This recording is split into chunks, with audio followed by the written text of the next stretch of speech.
ज्येष्ठ पूर्णिमा, जिसे वट पूर्णिमा भी कहा जाता है, ज्येष्ठ के चंद्र महीने में पूर्णिमा का दिन है, जो परिवार की दीर्घायु, पूर्वजों की याद और भगवान विष्णु और देवी लक्ष्मी की पूजा के लिए समर्पित है।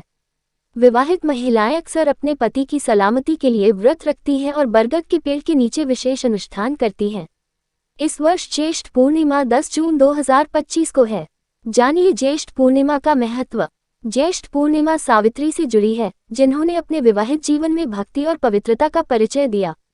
परंपरा यह मानती है कि सावित्री की अटूट भक्ति और भगवान यम से उसकी याचना के परिणामस्वरूप उसके पति सत्यवान पुनर्जीवित हो गए थे। विवाहित महिलाएं अपने पति की लंबी उम्र और सुखी वैवाहिक जीवन के लिए आशीर्वाद प्राप्त करने की आशा में इस दिन ब्रह्मा, सावित्री, यम, नारद और सत्यवान की पूजा करती हैं। ऐसा माना जाता है कि ज्येष्ठ पूर्णिमा मनाने से कई फायदे होते हैं, जैसे महिला और उसके परिवार के लिए सफलता, खुशी और समृद्धि।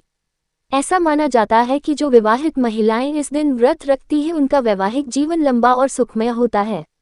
माना जाता है कि शुभ होने के अलावा गंगा में पवित्र स्नान करना शारीरिक और मानसिक दोनों तरह से स्वस्थता प्रदान करता है और इच्छाओं को पूरा करता है। ज्येष्ठ पूर्णिमा एक प्रिय और महत्वपूर्ण त्योहार है, क्योंकि महिलाएं अपने परिवार की समृद्धि और खुशी सुनिश्चित करने के प्रयास में ये पूजा करती हैं। ज्येष्ठ पूर्णिमा व्रत कथा। ज्येष्ठ मास की पूर्णिमा को वट पूर्णिमा या ज्येष्ठ पूर्णिमा कहा जाता है। इस दिन वट बरगद वृक्ष की पूजा की जाती है और सुहागन स्त्रियां अपने पति की लंबी उम्र के लिए व्रत रखती हैं। इस दिन सावित्री सत्यवान की पवित्र कथा का पाठ करना बहुत शुभ माना जाता है। पुरानी कथा के अनुसार सावित्री एक राजकुमारी थी। वह बहुत ही बुद्धिमान, साहसी और धर्मपरायण थी। उसने तपस्वी जीवन जीने वाले सत्यवान को अपना पति चुना, लेकिन नारद मुनि ने सावित्री को बताया कि सत्यवान अल्पायु है और 1 साल के भीतर उसकी मृत्यु हो जाएगी। फिर भी सावित्री अपने निर्णय पर अडिग रही और सत्यवान से विवाह कर लिया। सावित्री ने अपने पति के साथ वन में रहना शुरू किया। जब मृत्यु का दिन आया, सत्यवान लकड़ी काटने के लिए जंगल गया और वहीं गिर पड़ा।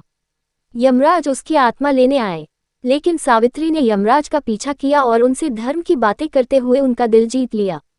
यमराज ने उसकी भक्ति और पति के प्रति प्रेम को देखकर उसे 3 वरदान मांगने को कहा।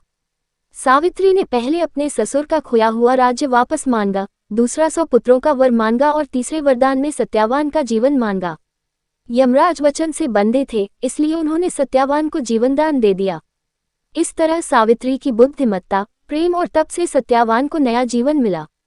तभी से स्त्रियां इस दिन व्रत रखकर सावित्री जैसी नारी बनने की प्रेरणा लेती हैं और अपने पति की लंबी उम्र की कामना करती हैं। जानिए वट पूर्णिमा व्रत विधि।